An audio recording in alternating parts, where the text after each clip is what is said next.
pada hari ini kita akan membahas tentang program tahunan ya untuk kurikulum 2013 di sekolah dasar. Nah, seperti apa bentuknya dan bagaimana sih kita membuat program tahunan itu, dan pada saat kapan sih guru membuat program tahunan ya. Nah, pada hari ini kita akan bahas itu semua. Ya, yang mana program tahunan ini manfaatnya banyak sekali ketika kalian membuat program tahunan. Nah, jadi program tahunan ini adalah program yang digunakan guru untuk merancang materi atau kompetensi dasar apa saja yang harus ditunaikan guru selama 1 tahun. Ya, selama 1 tahun. Nah, apa sih program tahunan? Program tahunan itu adalah rencana umum pelaksanaan pembelajaran tematik terpadu yang berisi rencana penetapan alokasi waktu 1 tahun pembelajaran. Ya, jadi program tahunan ini isinya adalah rencana tentang pelaksanaan pembelajaran tematik yang akan dilakukan oleh guru selama 1 tahun. Nah, pada saat kapan program tahunan dibuat oleh guru? Apakah pada saat pelaksanaan pembelajaran ataukah sebelum pelaksanaan? Nah, program tahunan ini dilaksanakan guru pada saat sebelum mengajar. Jadi 1 tahun guru sebelum mengajar, guru itu sudah membuat program tahunan. Ya, jadi program tahunan itu bukan dibuat pada saat guru mengajar, tetapi dibuat sebelum guru mengajar. Ya, jadi pada saat liburan semester nih, guru itu sebenarnya nggak libur, tapi guru itu harus membuat program tahunan. Nah, kemudian program tahunan ini digunakan untuk pedoman bagi guru untuk mengembangkan program-program yang lainnya seperti program semester, silabus, dan RPP. Nah, jadi ketika guru ingin membuat program semester, silabus, dan RPP, ini pedomannya atau rujukannya itu dari program tahunan yang telah dibuat oleh guru. Nah, berikutnya langkah-langkah perancangan program tahunan. Yang pertama, guru itu harus menelaah jumlah tema dan subtema pada suatu kelas. Ya, jadi ketika kalian menjadi guru kelas, terus kalian membuat program tahunan, langkah yang pertama kalian tuh harus dapat menelaah jumlah tema dan subtema ya dalam satu kelas. Jadi untuk menelaah jumlah tema dan subtema ini kita dapatkan dari standar isi ataupun dari buku guru atau buku siswa. Nah, biasanya itu di halaman depan, di covernya itu, di cover buku itu kan dia adanya per tema ya. Nah, misalkan tema 1, nanti di dalamnya itu ada subtemanya ada berapa. Nah, itu nanti kita telaah ada berapa tema sih dalam 1 tahun. Biasanya untuk tematik itu dalam 1 tahun ada 8 tema. Ya, ada 8 tema dan setiap tema ini berisi 4 subtema. Ya, karena 1 tema ini lamanya 1 bulan dan kemudian dalam 1 bulan dipecah lagi subtema, dan di dalam subtema itu lamanya adalah seminggu. Makanya di dalam subtema itu ada 6 pembelajaran. Nah, ini guru harus menelaah ada berapa tema dan subtema dalam 1 tahun. Ya. Kemudian langkah yang kedua, kita menghitung jumlah minggu belajar efektif atau MBE dalam 1 tahun. Nah, ini kita harus punya kalender pendidikan. Nah, kemudian setelah kita sudah tahu ada berapa belajar minggu efektif di dalam 1 tahun, kemudian langkah yang ketiga kita mendistribusikan alokasi waktu minggu belajar efektif ke dalam subtema. Nah, ini langkah yang ketiga, ini sudah kita bisa masukkan ke dalam program tahunan ya. Nah, kemudian program tahunan itu yang pertama ada identitas. Nah, identitas ini biasanya mencakup kelas, muatan pelajaran, tahun pelajaran. Terus ada format isian ini isinya tentang tema, subtema, dan alokasi waktu. Nah, ini isi dari program tahunan, seperti ini formatnya. Ya, di sini ada judulnya program tahunan, identitasnya satuan pendidikannya SD mana, kelas berapa, tahun pelajaran berapa. Nah, ini nomor ya, nomor temanya, tema diriku, misalkan ini karena kelas 1, jadi temanya diriku, subtemanya ini ya, aku dan teman baruku. Nah, ini biasanya subtemanya isi 4 subtema, karena ini dilaksanakan dalam 1 bulan. Ya, setiap subtema ini dilaksanakan dalam waktu 1 minggu. Makanya ini diberi angka 1 ya, karena ini alokasi waktunya ya 1 minggu. Ya, setiap subtema ini alokasinya 1 minggu. Maka setelah dijumlahkan dalam 1 tahun ada 32 minggu efektif.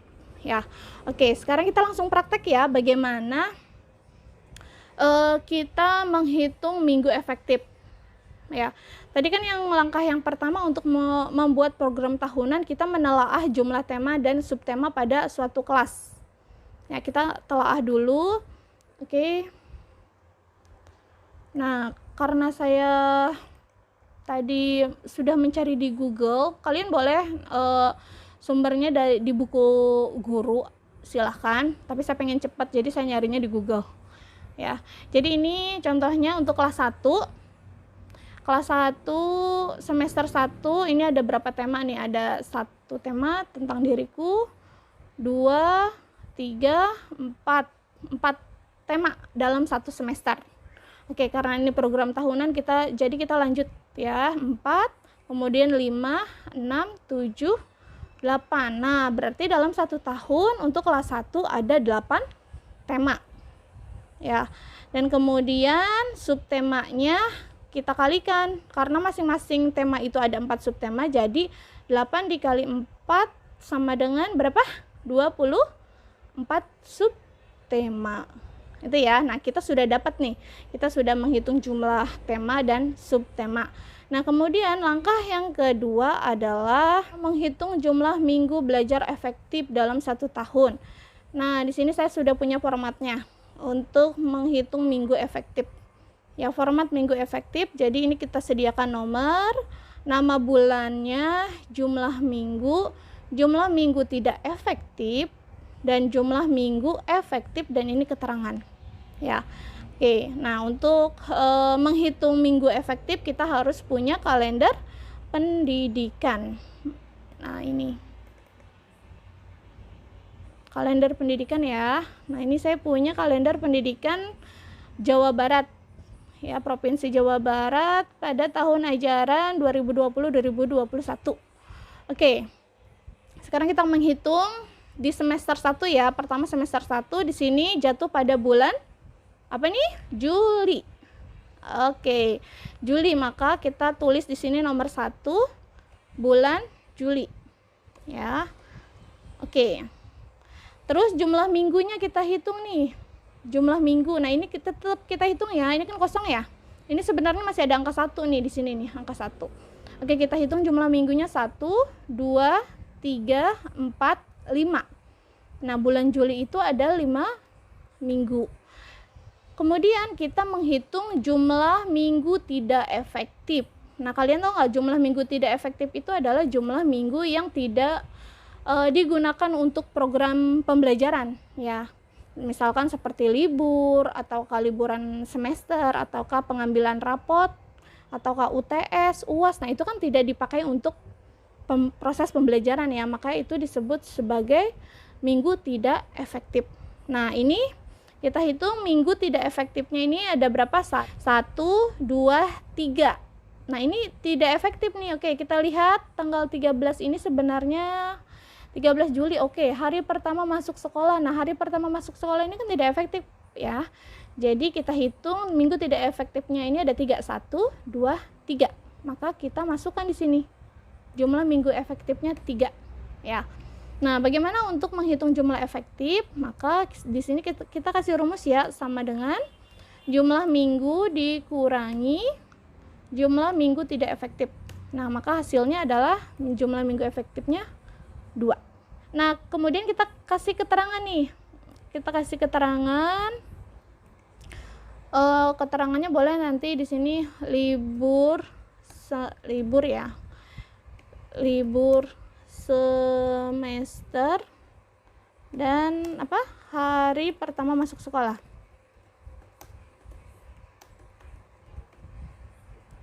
Oke. Ya. Oke, atau kita di sini kalau pengen lengkapnya kita kasih tanggal aja. Berarti untuk libur semester itu dimulai dari tanggal 1 sampai tanggal 12. Ya. 1 sampai tanggal 12.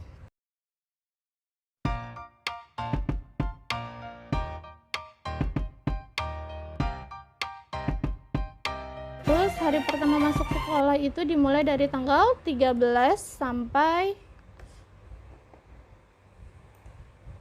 18.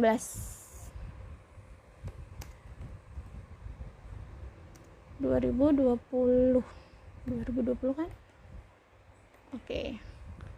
Nah, oke. Ini untuk bulan Juli. Ya. Kemudian untuk nomor 2 kita lanjut nih. Setelah Juli bulan Agustus ya ini. Oke, kita tulis di sini Agustus. Agustus kita hitung jumlahnya ada berapa nih minggunya. Nah, ini karena satunya nyempil di sini, jadi ini nggak usah dihitung ya. Ini juga nggak usah dihitung. Jadi yang dihitung adalah minggu yang penuh. Seperti dalam satu minggu itu yang efektif ada 6, ada 5, ada 4. Nah, itu kita hitung. Ya, kalau di dalam satu baris ini yang efektif cuma ada 1 atau 2, ini tidak usah dihitung, tetapi nanti dia masuknya ke bulan berikutnya. Oke, untuk Agustus kita hitung ada berapa minggu ada berapa minggu nih? 1, 2, 3, 4 ya. Ada 4 minggu ya. Oke, ini nggak usah dihitung. Oke. Agustus ada 4 minggu, kemudian ada jumlah minggu yang tidak efektif kah? Ada nggak yang tidak efektif? Tidak ada ya, karena ini kalau ini kan hari libur ya 2 ya. Ini jadi tidak termasuk ke dalam minggu tidak efektif karena cuma 2 aja yang libur. Ya, jadi untuk bulan Agustus semuanya itu adalah minggu efektif. Ya, jadi ini kita kasih ke tanda 0. Oke, nah. Setelah Agustus bulan September. Ya, bulan September.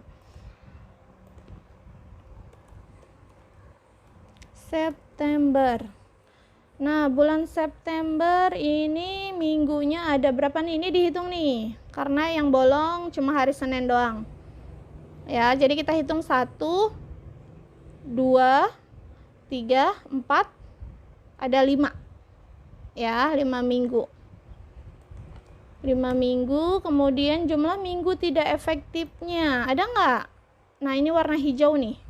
Tanggal 21 September. Ngapain nih? 21 September libur tahun baru Islam. Oke, ini seminggu ya, libur tahun baru Islam. Berarti untuk minggu yang tidak efektifnya ini ada 1 minggu. Ya. Oke. Kita tulis di sini 1, kemudian jumlah minggu efektifnya ini tinggal dikurangi aja. Nah, ini kita tinggal kasih keterangan ada apa nih di jumlah minggu tidak efektif ini di dalam 1 minggu ini. Libur tahun baru Islam ya.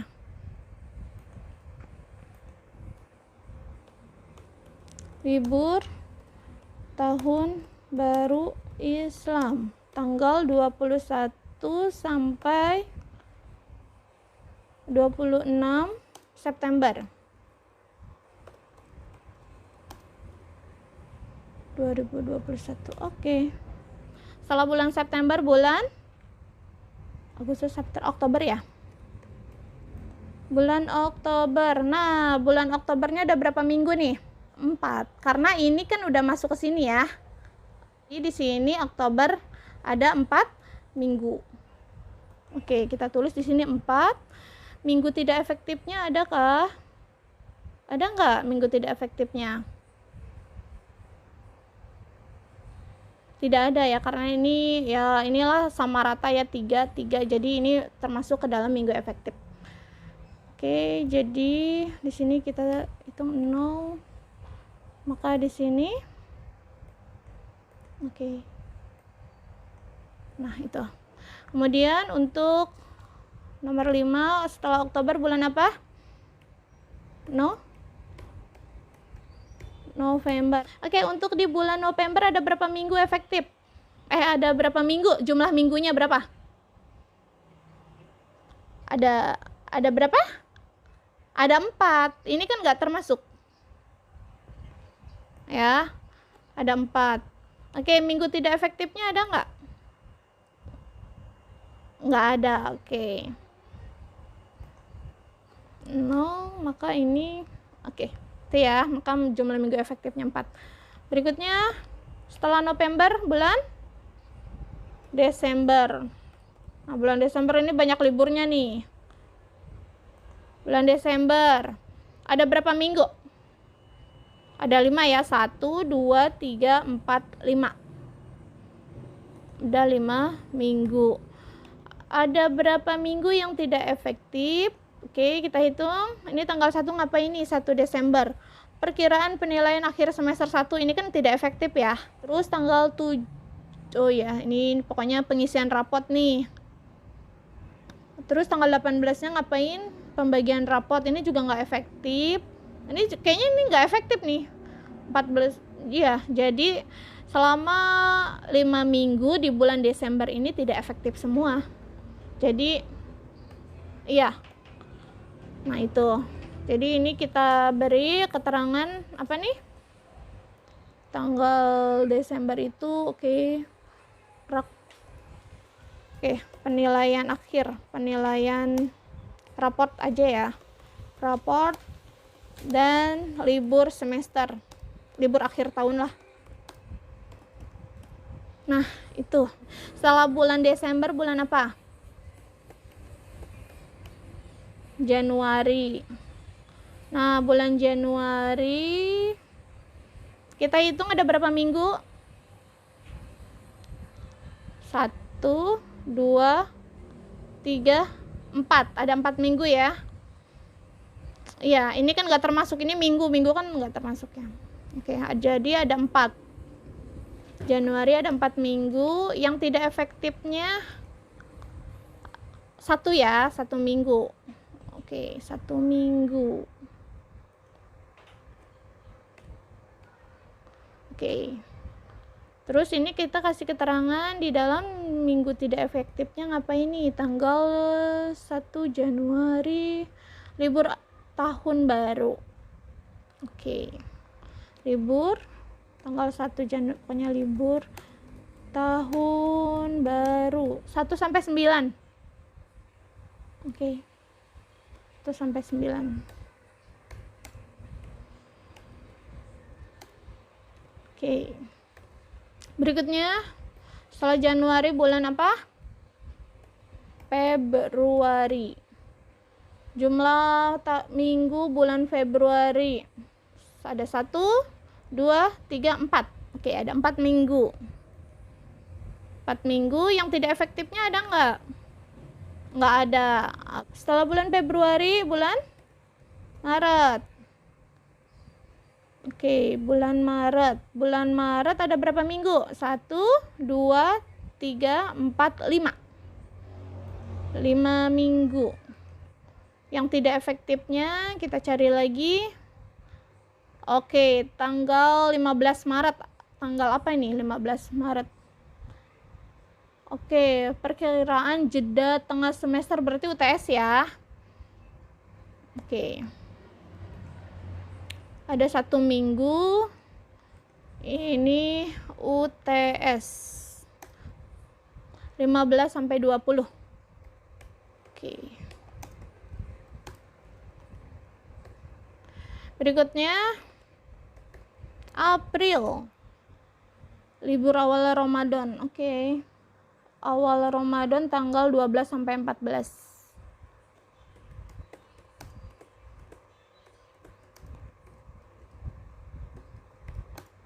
14 April. Oke, berikutnya setelah bulan April bulan Mei.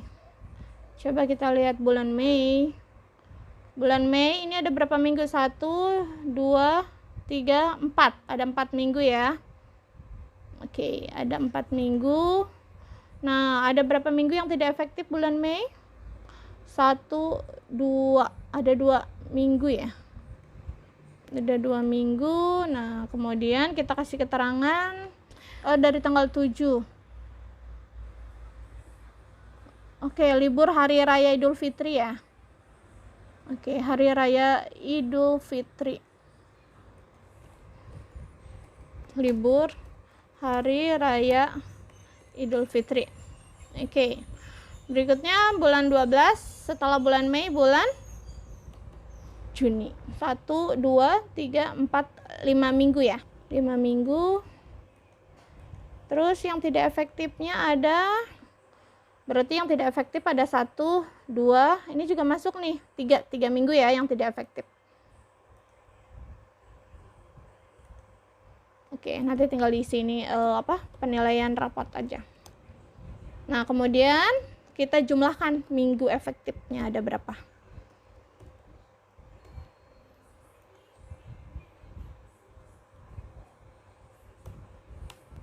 Ada berapa minggu? Ada 36 minggu. Nah, maka ini yang disebut dengan MBE. Kita sudah tahu nih minggu efektif di dalam 1 tahun itu ada berapa? Ada 36 minggu. Nah, kemudian tadi langkah yang kedua untuk membuat program tahunan adalah mendistribusikan alokasi waktu minggu belajar efektif ke dalam subtema. Nah, di sini kita harus tahu dan memasukkan jumlah tema di dalam program tahunan. Oke, kita masuk ke program tahunan. Nah, ini contohnya ya. Nah, nanti kalian isi nama sekolahnya, sekolah SD mana, kelas berapa. Oke, nah karena saya ingin memberikan contohnya SD kelas 1, tahun pelajarannya 2020-2021.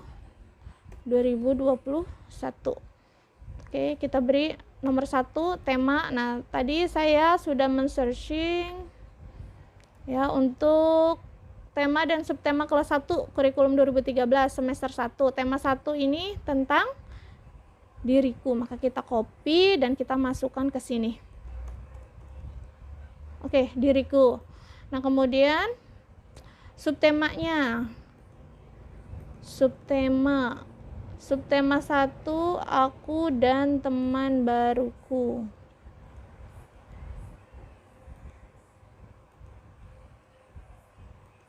Ini subtema 1. Terus subtema 2-nya tentang tubuhku.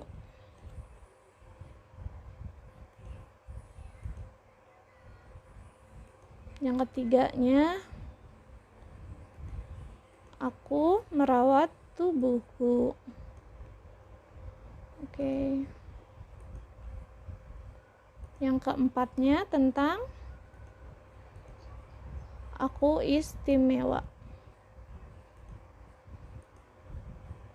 Nah, sudah kita dapatkan 1 tema, kemudian yang terdiri dalam 1 tema terdiri dari 4 subtema, yang mana di dalam ketentuan di dalam kurikulum 2013 alokasi waktu subtema itu ada 1 minggu untuk pelaksanaan subtema. Maka ini kita isi 1 gitu. Dan berikutnya untuk nomor 2 ini temanya tentang apa nih? Kegemaranku. Oke, kita isi biar cepat ya. 1, 2, 3, 4. Nah, untuk 1, gemar berolahraga.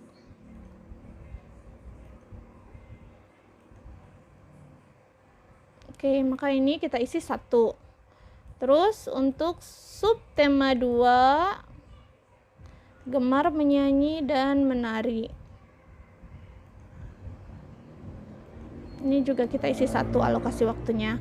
Terus yang ketiga, gemar menggambar. Oke, ini kita kasih 1 juga. Berikutnya yang keempat adalah gemar membaca.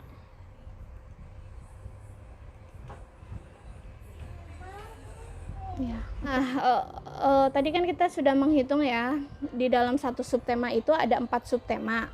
Nah, karena di dalam 1 tahun itu ada 8 tema, maka 8 dikali 4 berapa? 32 ya? Oke, 32. Nah, ini ceritanya udah diisi semua ya. Maka di sini jumlahnya ada 32 tema atau 32 minggu efektif untuk program tahunan. Nah, tadi sisanya kan Bu, di sini ada 36 minggu. Nah, jadi 4 minggunya lagi ini digunakan guru untuk mengisi kompetensi dasar yang memang belum tercapai. Itu. Demikian materi kali ini, semoga bermanfaat. Jangan lupa like and subscribe. Terima kasih.